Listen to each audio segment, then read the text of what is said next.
అసలు ఏమిటి విధేయత అంటే? ఇంగ్లీష్లో అయితే ఒబీడియన్స్ అనే పదాన్ని ఉపయోగించాడు. అసలు ఏమిటి విధేయత అంటే?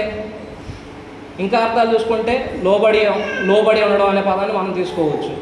విధేయత అంటే అర్థం ఏంటంటే ఒకరి యొక్క ఆజ్ఞకి సంపూర్ణంగా లోబడి ఇష్టపూర్వకంగా జీవించడమే విధేయత. అర్థమేనమ్మా? ఒకరి యొక్క ఆజ్ఞకి అంటే ఆ వ్యక్తి దేవుడైనా కావచ్చు, మనిషి అయినా కావచ్చు, ఒక వ్యక్తి యొక్క ఆజ్ఞకి సంపూర్ణంగా మనం ఇష్టపడి వారి మాటకి లోబడి జీవించడమే విధేయత చూపించడం అన్నమాట.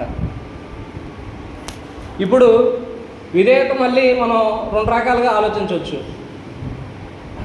ఆ ఇచ్చినటువంటి ఆజ్ఞని పాటించడము విధేయత. తర్వాత ఆజ్ఞాపించిన దాన్ని చేయకుండా ఉండడం కూడా విధేయత. ఇప్పుడు దేవుడు మీ తల్లిదండ్రులను సన్మానించమని చెప్పాడు. సన్మానించడం విధేయత.